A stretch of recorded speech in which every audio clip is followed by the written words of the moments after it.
5:00 मात्रै सुतिएको थियो 5:00 मात्रै सुतेर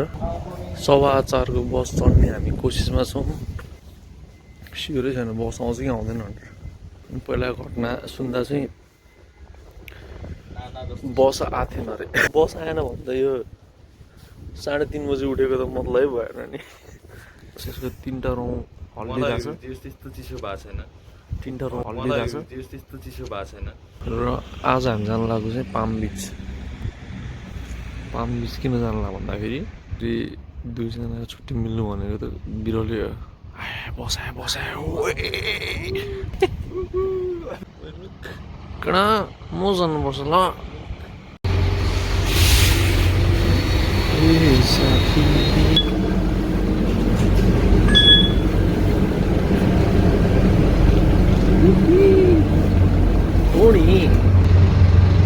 अब हामी बुढो भएको एउटा सङ्केत पनि हो पहिला बच्चा बेलामा एउटै सिटमा खाँदी गइन्थ्यो अहिले छुट्टै रे क्या अब म यतापट्टि सिटमा छु विशेष उतापट्टि सिटमा छु के भयो हिजो जिम्मिम किनेर राखेको होइन कोकसँग मिसाएर रेडिमेडवाला अब आजको त्यो मेन मुटु हुन्छ नि मुटु खाजा शीतन र अनि छैन केही छैन ब्यागमा केही पनि छैन अब बिर्सिएर क्या अब दुइटाले अब तैँले हालिस् भन्दा फेरि हालेर दुइटाले के हाल्यो थाहा नै छैन कि त्यसलाई बिर्सिनलाई लगभग 45 मिनट जति नै लाग्यो निशेष झन् पुरै सेन्टी भएर अहिले भेट्नुपर्छ ल चन्डुमा पनि भयो नि हाम्रै लागि दुईजना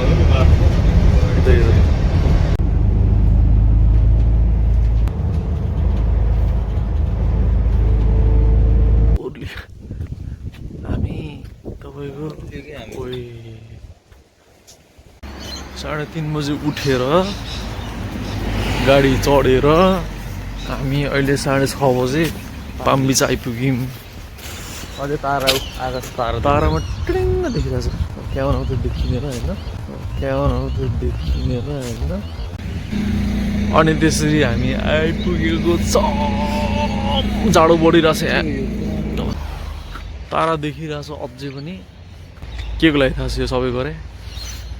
समुद्रबाट उँधो घाम हेर्नको लागि मात्रै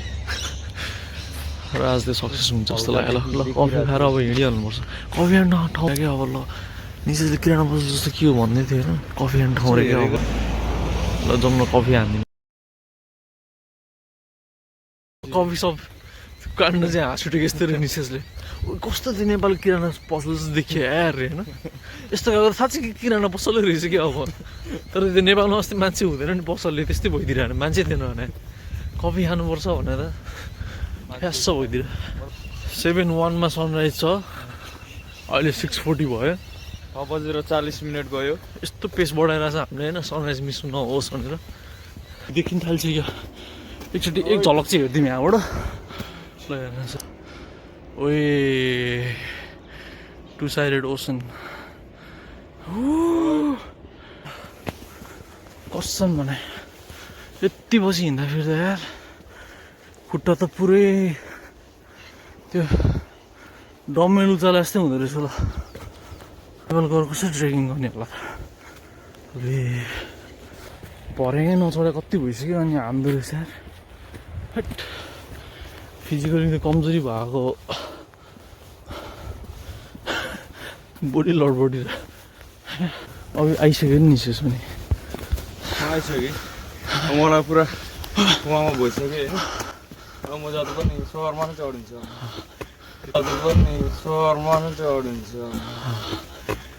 यति आँट आइस जस पत्ताउनेहरूलाई आफ्नै रिक्समा पत्ताउनुहोस् म चाहिँ रिक्स लिन सक्दिनँ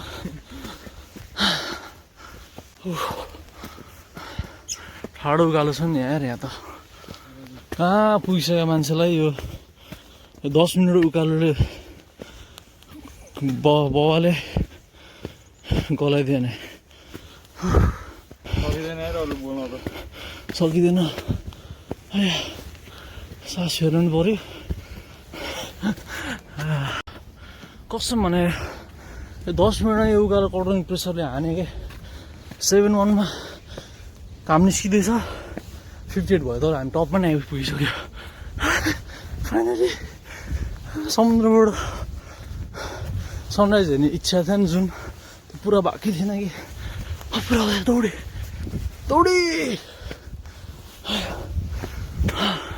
ओ लाइट देखिन थाल्यो Look at it, man. He's an oi, Nises.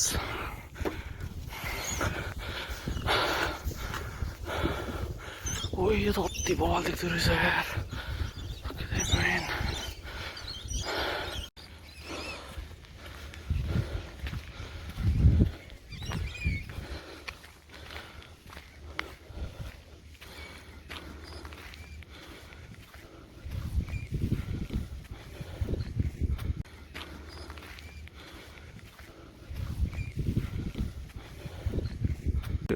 फेरि एकचोटि दामी कहाँ माथि आइसक्यो यार पृथ्वी घुमेछ हामी जाएको थियो एउटा बोटले पुरा रफ्तार हान्ना रहेछ त्यहाँ ओहो हाने नि यसलाई भेट्न आएको हो जस्तो लाग्यो कि यार हुन पनि सक्छ यार बिग्रेको भएर एकछिन चलेकै छैन यसलाई यो चाहिँ अलपत्र स्थितिमा छ त्यो घामको अगाडि त कति सानो देख्ने क्या बोट त्यहाँनिर छ त्यहाँनिर त्यो बोट छ त्यसलाई भेट्नको लागि उयो आउनुला जस्तो लागिरहेछ तर हो कि थाहा छैन भन्दै मात्रै फेरि सनराइज पेसिफिक ओसनबाट हेर्नु पाउँदा त त्यो कस्तो फिल भयो नि मलाई त्यो घाम हुन्छ नि समुद्रभित्र लुकेर बसिरहेको रातभरि अनि त्यहाँबाट ट्विक्क निक्ले जस्तो देखिने रहेछ भने अति नै खतरा देखिने रहेछ है जस्ट चित्त बुझ्यो एकदमै चित्त बुझ्यो बिहान त्यो कुद्नु पर्दा फेरि चाहिँ वाइल्ड थाक्यो अरे निस्केर त गाह्रै भयो हल्का सस्तो बवाल देखिँदो रहेछ अनि जब त्यो घाम त्यो माथि आउँछ नि ओसनबाट त्यसपछि त्यसले त्यो छर्ने रेड चाहिँ ट्रायङ्गुलर रिफ्लेक्सन के यस्तो वाला अनि बिचमा चाहिँ घाम के वरि चाहिँ बिच छ क्लासिक पारामा त्यहाँ एउटा कुर्सी पनि छ हेर्दै गएर बसौँ लाग्ने खालको जस अति रमाइलो भयो आज चाहिँ ओसनको भ्यूको मजाले एकछिन